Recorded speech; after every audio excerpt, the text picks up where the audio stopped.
In this video, I'll explain how perfect verb tenses are formed. There are three different perfect tenses: the present perfect tense, the past perfect tense, and the future perfect tense.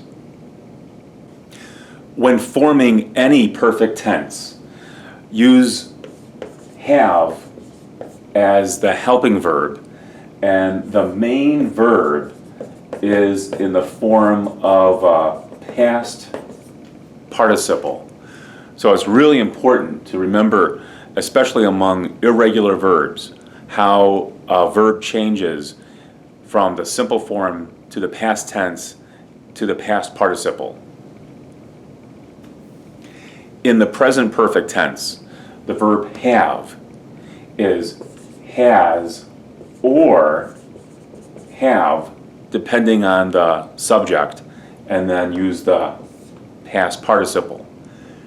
In the past perfect tense, use had as a helping verb and then the main verb. And in the future perfect tense, use will have, and then the main verb is in the form of the past participle.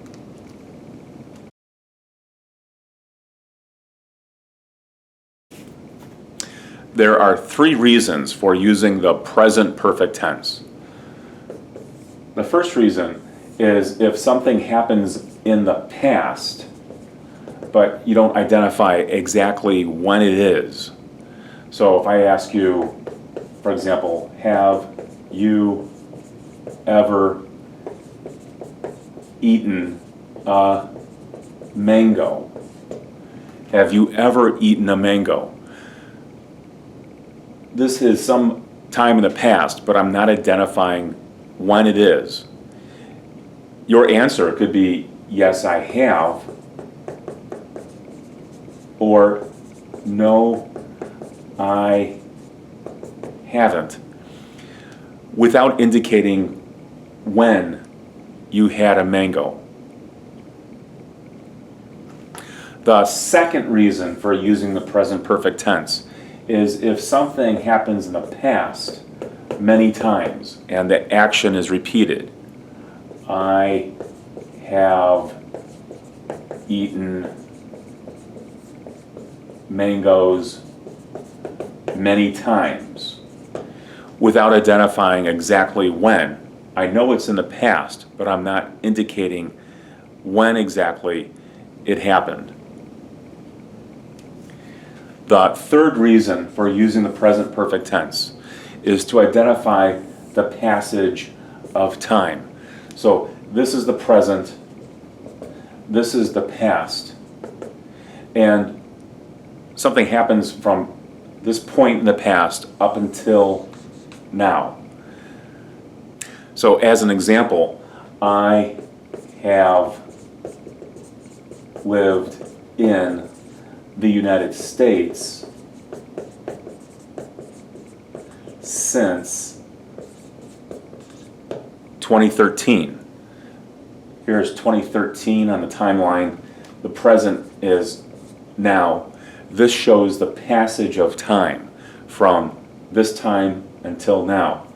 I have lived in the United States since 2013, or I have lived in the United States for 3 years.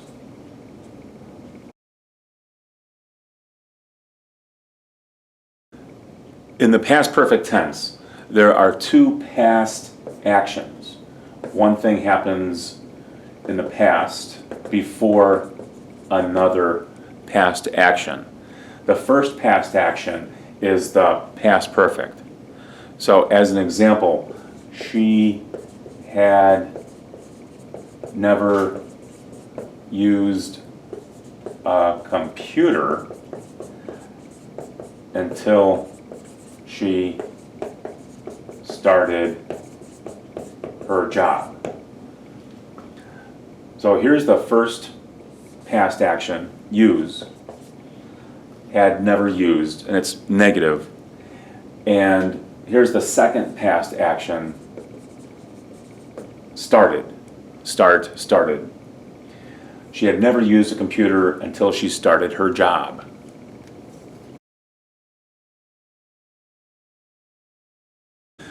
In the future perfect tense, use will have and then the past participle. In the future perfect, something happens in the future that's completed in the future by a particular time.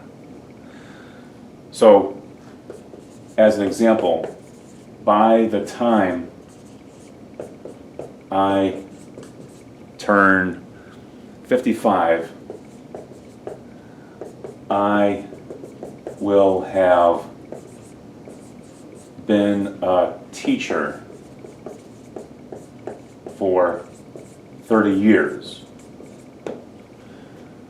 So I'm not 55 yet, but by the time I turn 55, I will have been a teacher for this amount of time. So I'm almost 53, I'll be 55 in a couple of years, and this is an expression of that situation if I make it to 55.